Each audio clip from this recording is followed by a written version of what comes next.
Welcome to the Writer's Block. I'm Jenni Carlson. I'm here with Cedric Golden. On location, baby. No split screen today. That's right. Austin American-Statesman, the Oklahoman. Good to be with you. We are here at Big 12 Media Day, and since we're actually in the same building for once, we thought we would get together and do some Writer's Block. Cedric, I think probably being that we are here at Big 12 Football Media Day, we're going to focus all on Big 12 football right now because we're essentially a month away from practice getting started. Oklahoma picked again to win the league. They've been that team over the last couple of years. Is there a reason to pick against the Sooners this year in your mind? Well, if you're thinking about law of averages and you're talking about the field, maybe it's time for the field. 4 in a row. Right. Lincoln Riley's a god. He's a quarterback whisperer. Sam Ehlinger and the Texas Longhorns did beat them last year, but they lost to him in the conference title game. So winning that Sugar Bowl should get Texas some confidence going in against OU. Hopefully another twofer. We loved that. We love when the two big dogs are barking the loudest. But if you got to pick a team to win the Big 12, Jen, it's got to be the Oklahoma Sooners. I know it sounds chalky, but it is what it is. Well, it's hard to pick against them because they've had turnover. Let's not forget. I mean, Baker Mayfield was there for 3 years, but then he's out the door. Kyler Murray's in. They win it again last year. Now, obviously, Murray off to the NFL. Now it looks like Jalen Hurts. Oklahoma's still not saying for sure that Hurts is the guy, but it seems... It seems like a foregone conclusion at this point that Jalen Hurts is that guy. It seemed like a foregone conclusion the day he announced he was going to Oklahoma. Of course. But you do have a new quarterback. You also have 4 new offensive linemen, and you don't have Marquise Brown, that speedster receiver. But it's been very much plug and play with the Lincoln Riley offense. You know, we've seen that offensive line regurgitate, come back, do it again. You got to think they'll have a little bit of a learning curve, but Bill Bedenbaugh has done a great job getting that offensive line together. So, I think it's going to be interesting to see, can Texas, it's probably going to have to beat them twice. Yes. I mean, that's the thing. While Texas, obviously, great game in that Red River rivalry, then you got to beat them again in the Big 12 title game. It didn't happen last year.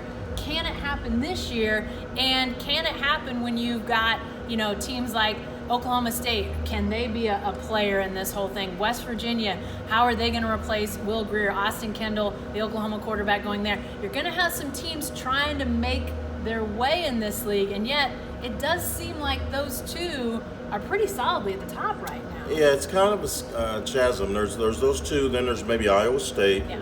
Mike Hamler returns a lot of guys. It's going to come down to quarterback play. It's a quarterback's league, and I think Lincoln Riley is one of the 3 or 4 best quarterback minds in all of football, not just college, or all of football.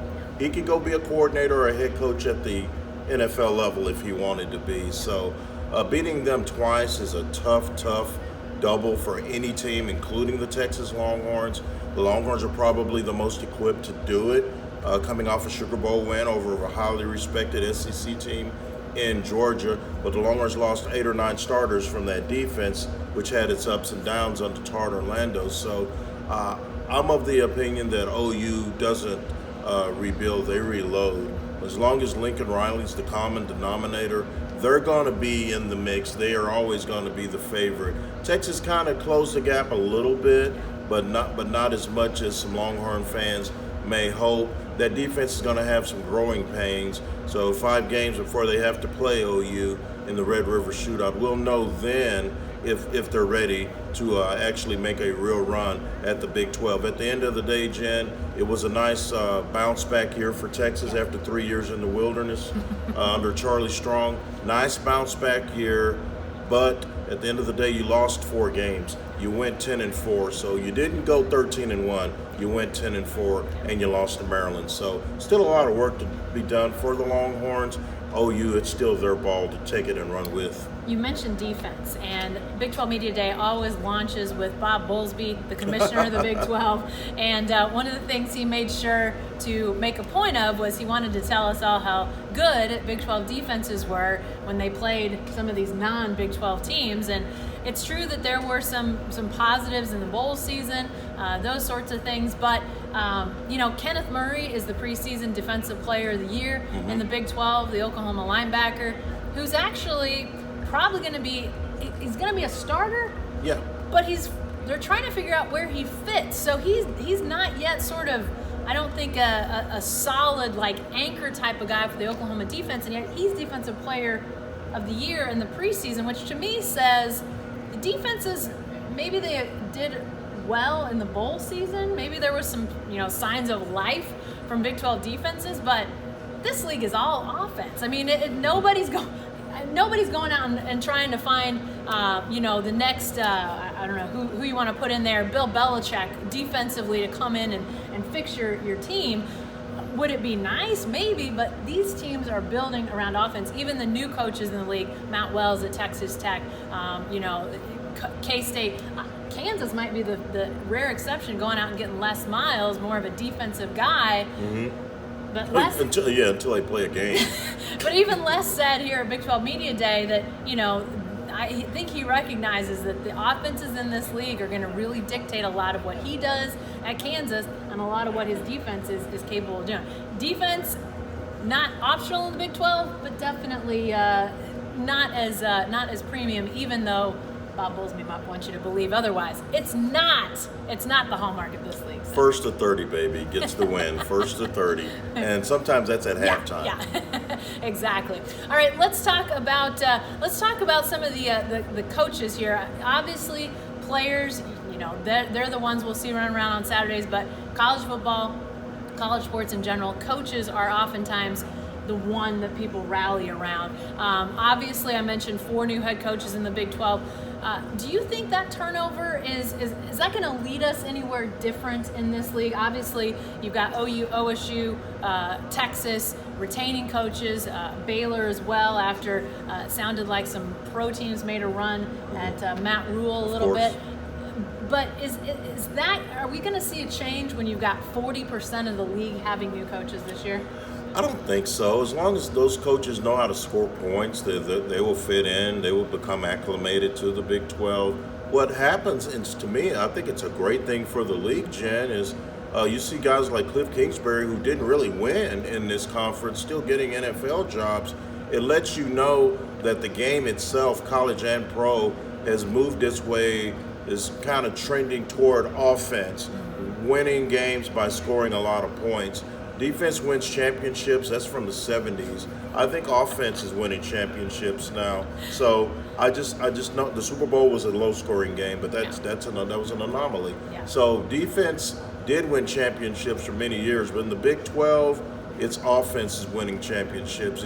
We're not talking about Bednarik winners and stuff like that. We're talking about Heisman Trophy winners in the Big 12, Baker Mayfield and guys like that. Patrick Mahomes didn't win a Heisman, but this guy was a stud quarterback. So we know what moves the needle in the Big 12, and it ain't the guys on the other side of the ball. It's quarterbacks, it's wide receivers, and it's running backs. Yeah, and I think even though you saw a guy like Dana Holgorsen and you mentioned Cliff Kingsbury, those two guys who were kind of tip of the spear when it comes to air raid in a lot of ways, you see them exiting the conference. I still think, it's definitely going to remain a league where you see a lot of passing because you've got your top teams that, I can't remember who said it, but, wanting to score every play. Mm-hmm. I mean, essentially it's not looking for the home run, every 10 plays. They want to hit a home run every time the ball is snapped. And that changes so many things. You look around the country at other conferences and the volume of passing, it's not, I actually did some number crunching last year, and it's not that much more in the Big 12. It's just the style of passing, that cross country, spread the field, stretch everyone out. That changes things so dramatically, and I don't think that is going to change, even though we did see a couple of those air raid disciples, those early adopters leaving the conference. And last thing before we get out of here, Big 12 Media Day, you start to think about the season, Any particular players, any particular games? I mean, we can obviously sit here and say OU Texas, Of course. Bedlam. I mean, all those sorts of games are going to be games that we all look forward to. But players, non-conference games, anything that you're really looking forward to when it comes to this Big 12 season? Well, besides Texas OU, sorry, Jen. Texas LSU second weekend. That's kind of a barometer game for Tom Herman and LSU, and that's going to be a game everybody's watching. It's a big SEC Big 12 big smash mouth type atmosphere. Going to be in Austin. If Texas can get that one under their belt and get off to a really good start, that'll give them a lot of confidence going into that OU game. That's the one that I'll be watching. Yeah, and non-conference games, I think everybody in the Big 12 has done a good job of finding that one really marquee type of game. But, Oklahoma, well, they've got UCLA, which was supposed to be their marquee, but obviously Chip Kelly's still trying to get the Bruins turned around. They've got Houston in their opener, and they've moved that to a Sunday night in Norman. An attempt to really get a high-profile TV type of game on campus. It's that Labor Day weekend when you don't have school, work on Monday. I'm curious to see how that Sunday night goes. And OU, and I know Texas is the same, they've been hesitant to schedule non-Saturday on-campus games because of traffic and all the logistics. But Sunday and that Labor Day weekend, I wonder if OU might find a sweet spot there. And is that going to become maybe not as much of a tradition as, say, Thursday night at South Carolina? There's some schools that have really made that opening weekend, done some really traditional things.